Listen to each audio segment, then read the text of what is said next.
box of the El Pino or something. It's pretty cool to see those come in. And what they do is pretty much they get a big forklift, pick it up, and dump it right into that feeder there. And inside, through the feeder, it falls inside this big cylindrical dealie here. And there's pretty much just a big rotating cylinder with little holes in it. And what that does is it crushes the grapes moreover, and it separates the juice from the pulp and the seed and the stem. Now this is also pretty technical, and I'm going to try and lead you as far as I can here. But I know that, for example, Pinot Grigio grapes sometimes will come out really pink or sometimes even red.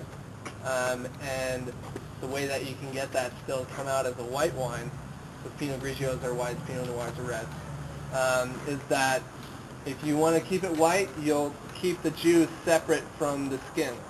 And the skins are what will dye it red or even pink. Sometimes you might find a pink Pinot Grigio. If you want to make it red into a Pinot Noir, you leave the skins on there. That also has to do with the different varietals. There is actually a Pinot Grigio grape and a Pinot Noir grape, but sometimes they can crossbreed like that. It's a little more complicated than that. I'm sorry I don't have that spot on, but Google is my friend.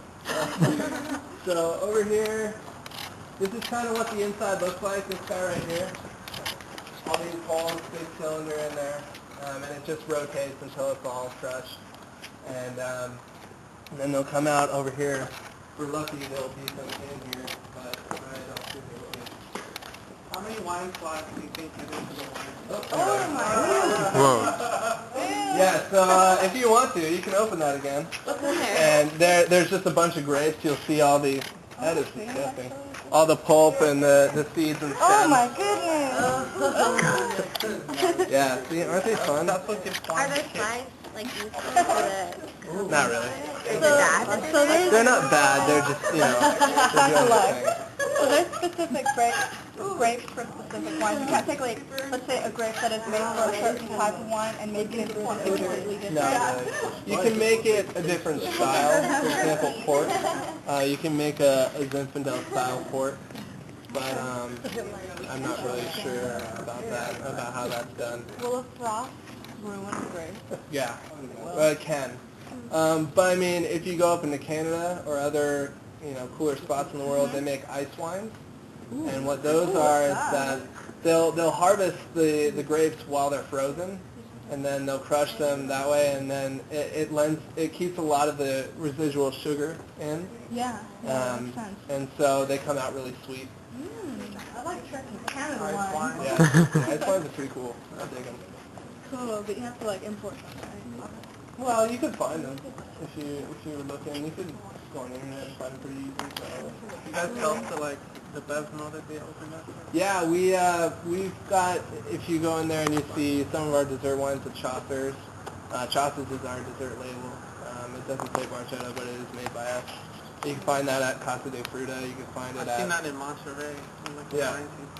Cost Yeah, Plus has them. Yeah, Cost Plus, and Safeway has some of our wines, Costco, Bevmo. But yeah, you can find a few bottles pretty much anywhere locally. I'm from LA, and I haven't seen any down there, but up in the Bay Area, you might find a few bottles in and around the spot. We do send our wine out to almost every state, I think.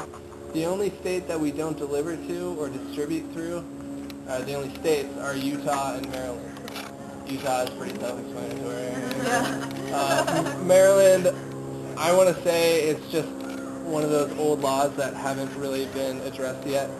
So, and I think that is the case. I think there's just a really old law that's left over from Prohibition or whatever that says you can't, bring in alcohol from outside sources. Wow, really? Yeah.